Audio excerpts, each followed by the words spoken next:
সকলকে স্বাগত। আমি প্রগতি শুরু করছি আজকের সংবাদ। ধার দেনা করে ঠিকাদাররা সরকারি কাজ করছেন, কিন্তু বছরের পর বছর সেই কাজের টাকা না পাওয়ায় এবার প্রতিটি ব্লক অফিসে বিক্ষোভ ডেপুটেশন কর্মসূচি পালন করছেন ঠিকাদাররা। বৃহস্পতিবার দাঁতন 1 ব্লকের বিডিওকে প্রাপ্য টাকা আদায়ের দাবিতে ডেপুটেশন দিলেন দাঁতন 1 ব্লকের ঠিকাদাররা। ধার দেনা করে ঠিকাদাররা সরকারি কাজ করছেন, কিন্তু বছরের পর বছর সেই কাজের টাকা না পাওয়ায় এবার প্রতিটি ব্লক অফিসে বিক্ষোভ ডেপুটেশন কর্মসূচি পালন করছেন ঠিকাদাররা। বৃহস্পতিবার দাঁতন 1 ব্লকের বিডিওকে প্রাপ্য টাকা আদায়ের দাবিতে ডেপুটেশন দিলেন দাঁতন 1 ব্লকের ঠিকাদাররা। উল্লেখ থাকে, কেন্দ্রীয় সরকার দীর্ঘ 4 বছর ধরে 100 দিনের টাকা বন্ধ করে রেখেছেন। ফলে এই রাজ্যের 100 দিনের কাজ করেও যেভাবে জব কার্ডধারীরা টাকা পায়নি, সেইভাবে ঠিকাদাররাও কোটি কোটি টাকার কাজ করে আজও টাকা না পাওয়ায় তারা চরম সমস্যার মধ্যে দিন কাটাচ্ছেন। বিশেষ করে ধার দেনা করে সরকারি কাজ করতে গিয়ে বর্তমান ঘটি বাটি বিক্রি করেও সেই পাওনাদারদের টাকা পরিশোধ করতে না পারায় বহু ঠিকাদার কাজ ছেড়ে দিয়েছেন। বাকি যারা রয়েছেন তারা ব্লক প্রশাসনের কাছে আবেদন জানাচ্ছেন যাতে তাদের প্রাপ্য টাকা দ্রুত পান তার ব্যবস্থা করতে। কেন্দ্রীয় সরকার টাকা না দেওয়ায় সরকারি প্রকল্প এক প্রকার বন্ধ হয়ে পড়েছে, তবে রাজ্য সরকারের পক্ষ থেকে নানা কাজ হচ্ছে।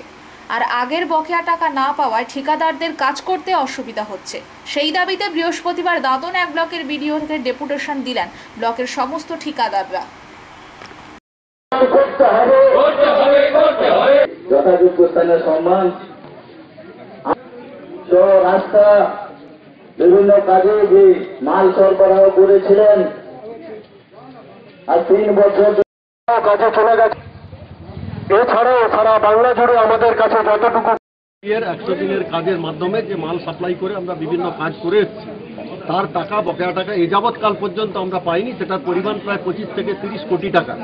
গরিব ঠিকাদার যারা আমরা এখানে কাজ করি, বহু ঠিকাদার ইতিমধ্যে কাজ ছেড়ে দিয়েছেন, অনেকে এলাকা ছেড়ে পালিয়ে গেছেন, কারণ তারা মজুতদারের কাছ থেকে মাল এনে সমস্ত সাপ্লাই করেছিলেন। কিন্তু কেন্দ্র বা রাজ্য সরকার এ যাবৎকাল আমাদের এই সমস্ত ঠিকাদারদের কোনো রকম টাকা পয়সা, যে বকেয়া টাকা দেওয়ার ব্যাপারে কোনো উদ্যোগী না হতে, আমরা জানি যে কেন্দ্র সরকার টাকা দেয়নি বিগত 2020 সালের পর থেকে, কিন্তু আমরা বিডিও সাহেবের কাছে ডেপুটেশন জমা দিলাম যাতে আমাদের এই টাকা সত্তর পেতে পারি। সম্মানীয় মুখ্যমন্ত্রী মমতা ব্যানার্জির কাছে আমাদের এই ডেপুটেশন পৌঁছালে এবং তার যথাযথ উদ্যোগের মাধ্যমে আমরা যাতে তাড়াতাড়ি টাকা পাই তার ব্যবস্থা করার জন্য আমরা আবেদন জানালাম। এরপরে আমরা যদি রিটার্ন আমাদের কোনো কিছু সুরা না হয়, আমরা ডিএম অফিস এবং তারপরে মুখ্যমন্ত্রীর অফিস পর্যন্ত আমরা যাব। এই জায়গা পর্যন্ত আমরা সেই রাখছি। দুটি বাসের মুখোমুখি সংঘর্ষে আহত হলেন দুটি বাসের বেশ কয়েকজন যাত্রী। তাদেরকে উদ্ধার করে প্রাথমিক স্বাস্থ্য কেন্দ্রে চিকিৎসার জন্য পাঠানো হয়েছে। ঘটনাটি ঘটেছে এগরা-কাঁথি রাজ্য সড়কের রাউতাপুর বাজারে। দুটি বাসের মুখোমুখি সংঘর্ষে আহত হলেন দুটি বাসের বেশ কয়েকজন যাত্রী। তাদেরকে উদ্ধার করে প্রাথমিক স্বাস্থ্য কেন্দ্রে চিকিৎসার জন্য পাঠানো হয়েছে। ঘটনাটি ঘটেছে এগরা-কাঁথি রাজ্য সড়কের রাউতাপুর বাজারে। জানা গেছে, এই দিন দুপুরে কাঁথি থেকে মোহনপুরগামী একটি বাসের সঙ্গে দীঘা মুকুটমণিপুর বাসের মুখোমুখি সংঘর্ষ হয়। বাসের সামনে থাকা যাত্রীরা অল্প বিস্তর আহত হন। দুটি বাস সামনাসামনি এলেও নিয়ন্ত্রণ করতে পারেনি চালকরা, ফলে মুখোমুখি ধাক্কা লাগে। তবে বড় ধরনের ক্ষয়ক্ষতি হয়নি। যেভাবে একের পর এক পথ দুর্ঘটনার সংখ্যা বাড়ছে তাতে আতঙ্কিত সাধারণ মানুষ।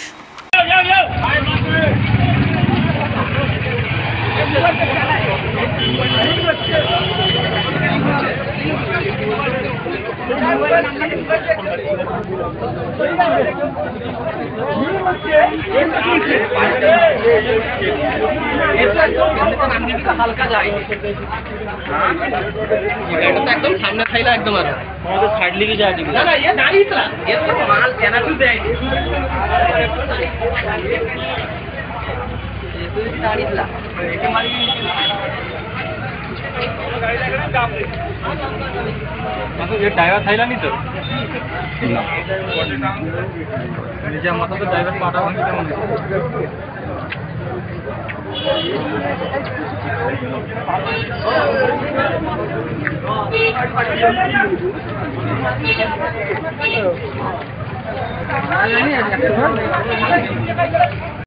কাদম্বিনী হত্যার প্রতিবাদে কালো মাস্ক মুখে বেঁধে মৌন অনশনে সামিল ছাত্রছাত্রীরা। আরজি করের কাদম্বিনী হত্যার বিরুদ্ধে একদিকে যেমন সরব হয়েছে গোটা রাজ্য সহ দেশ, তেমনি বৃহস্পতিবার পূর্ব মেদিনীপুরের পাঁশকুড়ায় তার সাথে জড়িত অপরাধীদের শাস্তি দেওয়ার দাবি সহ নারীদের নিরাপত্তার দাবিতে মৌন অনশন করতে পথে নামল ছাত্রছাত্রীরা। কাদম্বিনী হত্যার প্রতিবাদে কালো মাস্ক মুখে বেঁধে মৌন অনশনে সামিল ছাত্রছাত্রীরা। আরজি করের কাদম্বিনী হত্যার বিরুদ্ধে একদিকে যেমন সরব হচ্ছে গোটা রাজ্য সহ দেশ, তেমনি বৃহস্পতিবার পূর্ব মেদিনীপুরের পাঁশকুড়ায় তার সাথে জড়িত অপরাধীদের শাস্তি দেওয়ার দাবি সহ নারীদের নিরাপত্তার দাবিতে মৌন অনশন করতে পথে নামল ছাত্রছাত্রীরা। কেউ স্কুলে পড়ে, কেউ বা কলেজে পড়ে। সেই সমস্ত ছাত্রছাত্রীরা বৃহস্পতিবার প্রতিবাদে সামিল হয়ে মৌন অনশনে বসল পাঁশকুড়ায়। তাদের দাবি, আরজি করের ঘটনার যে মূল অপরাধী তাদের গ্রেপ্তার করে কঠোরতম শাস্তি দিতে হবে। একদিকে যেমন সারা রাজ্য জুড়ে কাদম্বিনী হত্যাকাণ্ডের মূল দোষীদের কঠোর শাস্তির দাবি নিয়ে সরব হয়েছে গোটা রাজ্য, ঠিক তেমনি প্রতিবাদী ছাত্রছাত্রীরা মৌন অনুষ্ঠানে বসে আরজি করের ঘটনার কাদম্বিনী হত্যার কঠোর শাস্তির দাবি করেন তারা।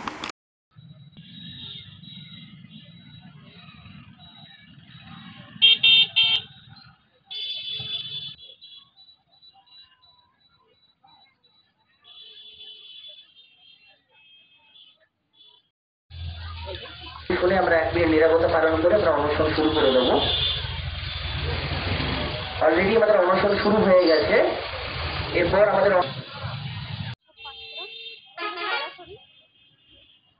আরজিকর হাসপাতালে কর্তব্যরত মহিলা জুনিয়র ডাক্তারকে নৃশংসভাবে হত্যাকারীদের দৃষ্টান্তমূলক শাস্তির দাবিতে ও নারীদের নিরাপত্তা।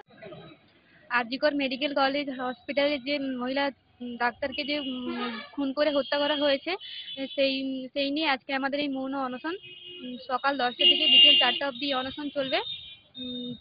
আমরা সবাই এই ডাক্তারের না, আমার তো মনে হয় নারীদের নিরাপত্তা নেই, কারণ অনেক দিনই হয়ে গেছে ঘটনাটা ঘটছে, এখনো পর্যন্ত কোনো বিচার হয়নি। আমরা বিচারের আশায় আজকে মৌন অনশনে। হ্যাঁ, নিশ্চয়ই, অবশ্যই ভয় তো কাজ করছে, কারণ একটা ডাক্তার হয়ে তার যদি কোনো নিরাপত্তা নেই, তাহলে আমরা সাধারণ মানুষ হয়ে আমাদের তো ভয় তো করবেই। চাইছি যাতে দোষীরা শাস্তি পায়, এটাই। হ্যাঁ, সকাল 10টা থেকে বিকেল 4টে অবধি আমাদের এই অনশন চলতে থাকবে। পৌলমী নন্দ। প্রতিবাদের ভাষা যে আমরা আমাদের এক বোনকে, যে কিনা চিকিৎসা করতে এসেছিল, মহিলা ডাক্তার আরজি করের একবারে কর্তব্যরত অবস্থায় তাকে আমরা হারিয়েছি, তাকে নৃশংসভাবে হত্যা করা হয়েছে। তার এই নৃশংস হত্যার জন্য আমরা প্রতিবাদের ভাষা হারিয়ে ফেলেছি। তাই সম্পূর্ণ মৌনভাবে 6 ঘন্টা ব্যাপী একবারে জলও না খেয়ে তার স্মৃতির উদ্দেশ্যে স্মরণ করে, তার স্মৃতিকে স্মরণ করে শ্রদ্ধা জানিয়ে যাতে এরকম ঘটনা সমাজে আর না হয়, তাই আমরা সম্পূর্ণ মৌনভাবে আজকের এই অনশন কর্মসূচি গ্রহণ করেছি ছাত্রদলের পক্ষ থেকে। অবশ্যই দোষীদের কঠোরতম শাস্তি চাই। আমাদের দাবি ওটাই যে দোষীদের কঠিনতম শাস্তি হোক, এবং সেই সঙ্গে সমস্ত মহিলারা সর্বক্ষেত্রে তাদের নিরাপত্তা আমরা চাই, যাতে করে এইরকম ঘটনা আর দ্বিতীয়বার আমাদেরকে আর কোথাও, ভারতবর্ষের কোথাও যেন দেখতে না হয়। অনশন একটা প্রতিবাদের ভাষা, যেটা স্বাধীনতা সংগ্রামের সময় আমরা দেখেছি। গান্ধীজি থেকে শুরু করে যতীন দাস থেকে শুরু করে বিপ্লবীরা যিনারা অনশন করতেন ইংরেজদের বিরুদ্ধে, তাই আমরাও অনশন করছি, যাতে করে যদি সুরাহা মেলে যে আমরা না খেয়ে বসে আছি এতক্ষণ ধরে চুপচাপ, যাতে করে সমাজের একটা যারা এরকম ধরনের কাজ করেন তারা যাতে এরকম করার আর সাহস না পায়, আমাদেরকে দেখে তাদের যদি একটু শুভবুদ্ধির উদয় হয় অন্তত। অবশ্যই এটা প্রতিবাদের ভাষা। পার্থপ্রতিম প্রতিম ছাত্র। খুনের ঘটনা যাবজ্জীবন কারাদণ্ড ঘোষণা করল ঝাড়গ্রাম আদালত। খুনের ঘটনা যাবজ্জীবন কারাদণ্ড ঘোষণা করল ঝাড়গ্রাম আদালত। গত 27শে ডিসেম্বর 2022 সালে ধীরেন মাঝি চাষের জমিতে কাজ করে বাড়ি ফিরছিলেন। ঝাড়গ্রামের বাঁশতলা প্রাইমারি স্কুলের পাশে সুরেন নায়েক নামে এক ব্যক্তি ধীরেন মাঝিকে লাঠি দিয়ে মাথায় আঘাত করে। তৎক্ষণাৎ ধীরেন মাঝি মাটিতে লুটিয়ে পড়ে। এলাকাবাসী দেখতে পেয়ে পরিবারকে খবর দেয় এবং ঝাড়গ্রাম হাসপাতালে নিয়ে আসে। ডাক্তার দেখে ধীরেন মাঝিকে মৃত বলে ঘোষণা করেন। 27শে ডিসেম্বরই ধীরেন মাঝির ছেলে বুদ্ধেশ্বর মাঝি ঝাড়গ্রাম থানায় লিখিত অভিযোগ জানায়। এই কেসে তদন্তকারী অফিসার নীলু মণ্ডল 27শে ডিসেম্বর অভিযুক্ত সুরেন নায়েককে তার বাড়ির থেকে গ্রেপ্তার করে এবং 28 তারিখ ঝাড়গ্রাম আদালতে পেশ করে ঝাড়গ্রাম থানার পুলিশ। ততক্ষণে ঝাড়গ্রাম আদালত আসামিকে জেল হেফাজতের নির্দেশ দেয় এবং গত 1 বছর 8 মাসের মাথায় 20 জনের সাক্ষ্য প্রমাণের ভিত্তিতে ঝাড়গ্রাম জেলা আদালত আসামি সুরেন নায়েককে যাবজ্জীবন কারাদণ্ড ঘোষণা করেন।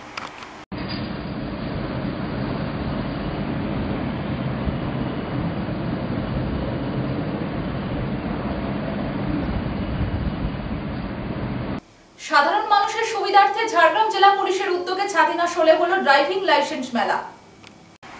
সাধারণ মানুষের সুবিধার্থে ঝাড়গ্রাম জেলা পুলিশের উদ্যোগে ছাতিনা শোলে হলো ড্রাইভিং লাইসেন্স মেলা। বাইক ও গাড়ি চালকরা যাতে সহজে ড্রাইভিং লাইসেন্স করতে পারেন তার জেরে ঝাড়গ্রামের গোপীবল্লভপুরের ছাতিনাশোল তরুণ সংঘ মাঠে ঝাড়গ্রাম জেলা পুলিশের উদ্যোগে হলো ড্রাইভিং লাইসেন্স মেলা। এদিন সকাল থেকে লাইসেন্স তৈরি করতে ভিড় জমালেন প্রায় কয়েক হাজার মানুষ। জানা গিয়েছে এদিন ঝাড়গ্রাম জেলার গোপীবল্লভপুর, নয়াগ্রাম ও বেলিয়াবেড়া থানা এলাকার জন্য এই ড্রাইভিং লাইসেন্স মেলার আয়োজন করা হয়। স্বাভাবিকভাবেই ঝাড়গ্রামে আরটিও অফিসে গিয়ে নানান হয়রানির বদলে বাড়ির কাছাকাছি সরকারি উদ্যোগে অপেক্ষাকৃত কম খরচে লাইসেন্স হবে খবর পেয়ে ভিড় জমান প্রচুর সাধারণ মানুষ। বৃষ্টির দিন হলেও এদিন সকাল থেকে আবহাওয়া ভালো থাকায় দূর দূরান্ত থেকে আসা মানুষজনরা গোপীবল্লভপুরের ছাতিনাশোল মাঠে লাইন দিতে তেমন অসুবিধা হয়নি। 3টি থানার আলাদা আলাদা করে কাগজপত্র জমা নেওয়ার পর অনলাইন সার্ভারের সমস্যা হওয়ায় দুপুরের দিকে কাজের গতি কিছুটা থমকে যায় বলে খবর। এদিন ছাতিনাশোলে জেলা পুলিশের এই ড্রাইভিং লাইসেন্স মেলাতে আসা কয়েক মানুষজনের সঙ্গে কথা বলে দেখা যায় সরকারিভাবে এমন উদ্যোগ নেওয়ায় সবাই খুশি।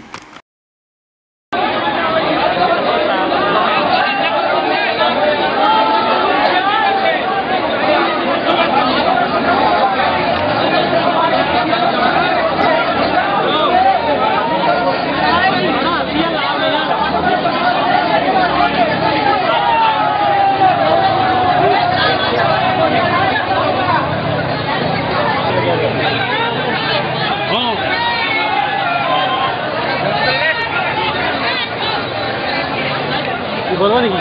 না না, আমি বলি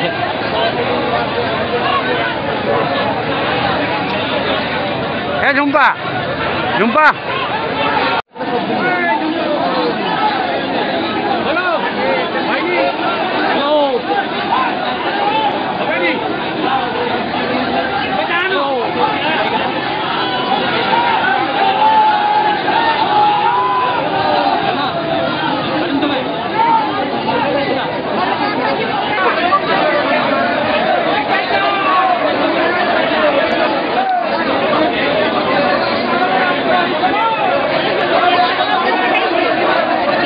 ড্রাইভিং লাইসেন্স। এখানে কি কাজ এগোচ্ছে? কাজ মোটামুটি এগোচ্ছে, যে খুব কম, প্রসেসটা একটু অনেক জটিল হয়ে যাচ্ছে আর কি। ভিড় কত হয়ে গেছে? ভিড় প্রচুর ভিড়। কটা থানারা এসে 3টাই। এই যে এত মানুষের ড্রাইভিং লাইসেন্স নেই কিন্তু মানুষ গাড়ি চালাচ্ছে, আপনি কি চাইছে? গাড়ি চালাতে বাধ্য হচ্ছে, কি করবেন? প্রসেসে তো মানুষ যেতে পারে না। আরটি অফিসে যাওয়ার জন্য সমস্যা হয়, সেখানে হয়তো সঠিক সময়ে লাইসেন্স করতে পারা যায়নি বা অনেক হরিয়ানি পেতে হয় সেখানে। এই লাইসেন্স প্রক্রিয়াটা কি আরো সহজ হলে ভালো হবে? হ্যাঁ, একটু সহজ সরল ভাবে যদি করা হতো বা ব্লক ওয়াইজ যদি করা হতো তাহলে মানুষ এত হেকেল হতো নি, এত সমস্যায় পড়তো নি। আপনার নাম? হরেন্দ্রনাথ মাস। বৃহস্পতিবার 29শে আগস্ট বিদ্রোহী কবি কাজী নজরুল ইসলামের প্রয়াণ দিবস। এই উপলক্ষে বৃহস্পতিবার কোলাঘাটের বলাকা মঞ্চে পূর্ব মেদিনীপুর জেলা তথ্য সংস্কৃতি দপ্তরের উদ্যোগে এই দিনটি যথাযোগ্য মর্যাদায় পালন করা হলো। বৃহস্পতিবার 29শে আগস্ট বিদ্রোহী কবি কাজী নজরুল ইসলামের প্রয়াণ দিবস। এই উপলক্ষে বৃহস্পতিবার কোলাঘাটের বলাকা মঞ্চে পূর্ব মেদিনীপুর জেলা তথ্য সংস্কৃতি দপ্তরের উদ্যোগে এই দিনটি যথাযোগ্য মর্যাদায় পালন করা হলো। পাশাপাশি এই দিন জেলাভিত্তিক লোকশিল্পীদের সম্মেলন আয়োজিত হলো। এদিন জেলা পূর্ব মেদিনীপুর জেলা থেকে বেশ কয়েক লোকশিল্পীরা উপস্থিত ছিলেন। এদিনের অনুষ্ঠানে উপস্থিত ছিলেন রাজ্যের মৎস্যমন্ত্রী বিপ্লব রায় চৌধুরী। এছাড়াও ছিলেন অতিরিক্ত জেলাশাসক সৌভিক চট্টোপাধ্যায়, কোলাঘাটের বিডিও অর্ঘ্য ঘোষ, জেলা পরিষদের মেন্টর অসিত ব্যানার্জি, পাঁশকুড়া পৌরসভার চেয়ারপারসন নন্দকুমার মিশ্র, জেলা পরিষদের সদস্য সুমিত্রা পাত্র সহ বিশিষ্টজনেরা।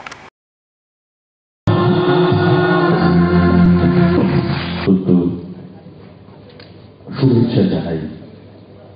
এখন মাননীয় ম্যাডাম অপর্ণা ম্যাডাম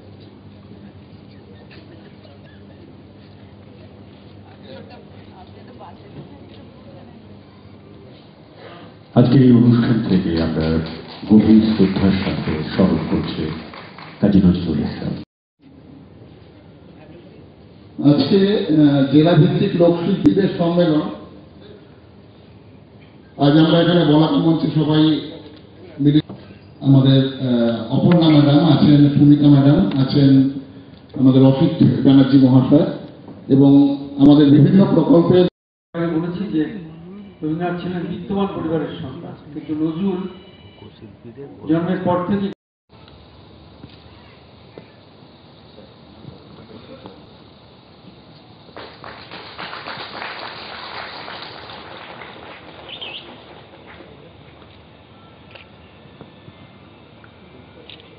দুর্গমগিরি কান্তার মরুদস্তর। আমরা বরণ করে নিচ্ছি পাঁশকুড়া পৌরসভার চেয়ারপারসন শ্রীমন্ত কুমার মিশ্র মহাশয়কে। হয়ে গেছে বিলকুল, ভাগ হয়ে গেছে সবকিছু, শুধু হয়নি। বিদ্রোহী কবি কাজী নজরুল ইসলামের 49তম প্রয়াণ দিবস পালিত হলো বৃহস্পতিবার দেউলিতে। এই দিন দেউলি নজরুল সংস্কৃতি সংঘের পক্ষ থেকে নজরুলের প্রতিকৃতিতে মাল্যদান করে শ্রদ্ধা জ্ঞাপন করা হয়। বিদ্রোহী কবি কাজী নজরুল ইসলামের 49তম প্রয়াণ দিবস পালিত হলো বৃহস্পতিবার দেউলিতে। এই দিন দেউলি নজরুল সংস্কৃতি সংঘের পক্ষ থেকে নজরুলের প্রতিকৃতিতে মাল্যদান করে শ্রদ্ধা জ্ঞাপন করা হয়। সংক্ষিপ্ত আলোচনা সভা। বর্তমান সারা দেশ জুড়ে সাম্প্রদায়িকতার বিষবাষ্প ছড়িয়ে মানুষে মানুষে বিভেদ সৃষ্টির চেষ্টা চলছে। নজরুল ব্রিটিশ প্রধানত ভারতবর্ষে সাম্প্রদায়িকতার বিরুদ্ধে গর্জে উঠেছিলেন। নজরুলের কবিতা, গানে, প্রবন্ধে তার অবদান অনস্বীকার্য। দেউলি নজরুল সংস্কৃতি সংঘ এবছর 25 বছরে পদার্পণ করল। 12 মাসে 12টি কর্মসূচি রূপায়ণের মধ্য দিয়ে 25 বছরের পূর্তি অনুষ্ঠান রূপায়িত হয়। উপস্থিত ছিলেন সম্পাদক বিশ্ববন্ধু দে, সুশান্ত পানিগ্রাহী সহ অন্যান্যরা।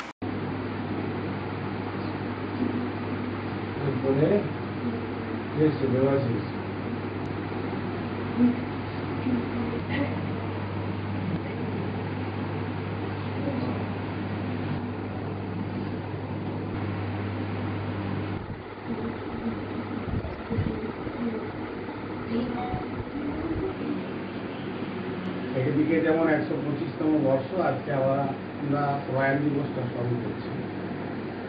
ব্রিটিশ প্রধানত ভারতবর্ষে একটা দরিদ্র পরিবারে জন্মগ্রহণ করেও বিদ্রোহী কবি কাজী নজরুল ইসলাম সূচনা করতে পেরেছিলেন।